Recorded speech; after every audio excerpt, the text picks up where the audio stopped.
नमस्कार मित्रांनो, जर तुमचे लाईट बिल जास्त येत असेल तर तुम्ही हा जुगाड नक्कीच करा। तुम्ही जर लाईट कमी प्रमाणात जर वापरत असाल तरी पण तुमची लाईट जास्त प्रमाणात येत असेल तर हा जुगाड नक्की करा। तुम्ही कितीही लाईट वापरा, तुम्हाला बिल जास्त येणारच नाही। घरच्या घरी लाईट बिल कसं वाचवायचं, वापर हा सोप्या युनिट फॉर्मॅलिटी मध्ये आता मी आज तुम्हाला सांगणार आहे। आजकाल लाईट बिल म्हणजेच वीज बिल हा प्रत्येक कुटुंबाच्या मानसिक खर्चाचा एक अविभाज्य भाग आहे।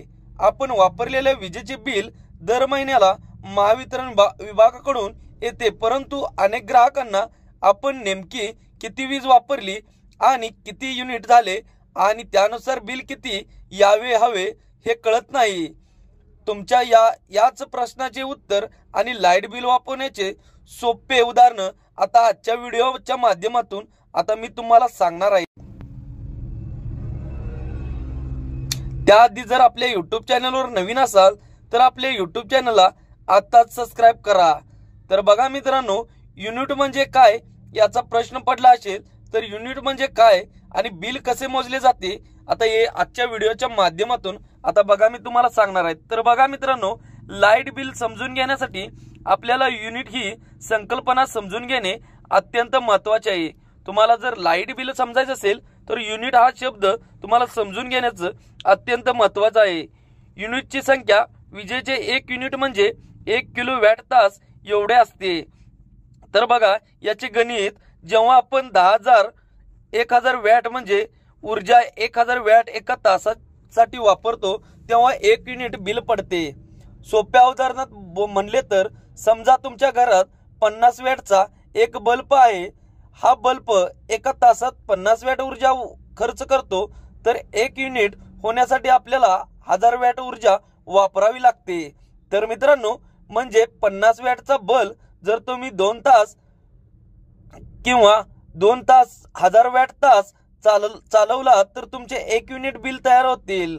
तर बघा याच साध्या उदाहरणावरून तुमच्या घरातील इतर उपकरणाच्या माध्यमातून किती वीज वापरली जात आहे आणि त्यानुसार अंदाजित बिल किती येत आहे हे तुम्ही सहजपणे मोजू शकता। घरीच लाईट बिल वाचवण्यासाठी तुम्हाला सोप्या आणि साध्या टिप्स आता मी सांगणार आहे, त्यामुळे मित्रांनो व्हिडिओ शेवटपर्यंत बघा। लाईट बिल कमी करायचे असेल तर मित्रांनो, तुम्हाला लाईट बिल कमी करायचे असेल तर केवळ युनिटचे गणित समजून चालणार नाही। तर बघा, उपकरणाच्या वापरात बदल करणे आता तुम्हाला अत्यंत आवश्यक आहे।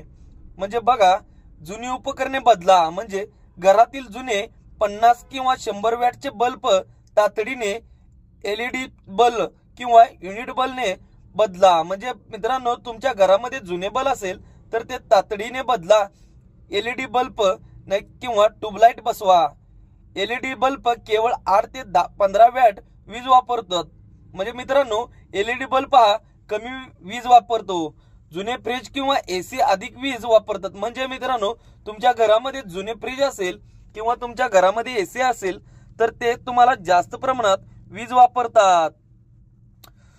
तर बघा मित्रांनो, 5 स्टार रेटिंग असलेल्या उपकरणांनी बदला, तर वापरात नसताना बंद करा। म्हणजेच मित्रांनो, अनेकदा आपण खालातून बाहेर पडतो पण आपली लाईट किंवा पंखा सुरूच राहतो। गरज नसताना बल्ब आणि पंखे किंवा टीव्ही लगेच बंद करा। उपकरणाचा प्लग काढा। म्हणजेच मित्रांनो, टीव्ही, मायक्रोवेव्ह किंवा मोबाईल चार्जर्स वापरत नसतानाही प्लग मध्ये असल्यास थोडी वीज वापरतात नसताना त्याची प्लग सॉकेट मधून काढा। म्हणजे मित्रांनो, तुमचा जर चार्जर असो किंवा कोणतीही वस्तू असो, तुमचे कामापुरते वापरा, अन्यथा ते काढून बाहेर काढा। एसीचा योग्य वापर, म्हणजे मित्रांनो, एसीचे तापमान नेहमी 24 ते 26 अंश सेल्सिअस दरम्यान ठेवा। प्रत्येक 1 अंश सेल्सिअस तापमान कमी केल्यास 60% अधिक वीज खर्च होते। नैसर्गिक प्रकाशाचा वापर, म्हणजेच मित्रांनो, दिवसा शक्य असेल तेव्हा खिडक्या आणि पडदे उघडून नैसर्गिक प्रकाशाचा उपयोग करा। तर मित्रांनो, लाईट बिल वाचवण्यासाठी तुमच्या घरातील प्रत्येक उपकरण किती वॅटचे आहे आणि दररोज कितीचा तास चालते याचे गणित करा। यामुळे तुमचे युनिट किती होते हे लगेच कळेल आणि अनावश्यक वीज वापरता टाळता येईल। तो मित्रांनो, या सांगितलेल्या टिप्सचे वापर करा, तरच तुम्हाला आता घरामध्ये लाईट बिल कमी येईल, अन्यथा तुमचे लाईट बिल कायमस्वरूपी राहील। असेच एका बिहार मधील नागरिकाने केलते। त्याचे गेल्या महिन्यातील म्हणजे मागल्या महिन्यात त्याचे बिल 1250 रुपये आले आणि त्याने या आपल्या जे सांगितले ते टिपचे वापर करून त्याच्या दुसऱ्या महिन्यात 320 रुपये आले। म्हणजे मित्रांनो, किती फरक जाणवून आला बघा। तुम्हाला जर तुमच्या घरचे बिल कमी करायचे असेल तर या सांगितलेल्या टिपचे वापर करा, तरच मित्रांनो तुमचे लाईट बिल अत्यंत कमी प्रमाणात येईल। तर नागरिकांनो, असेच नवनवीन अपडेट्स पाहण्यासाठी आपल्या मराठी कट्टा या YouTube चॅनलला आताच सबस्क्राइब करा। धन्यवाद।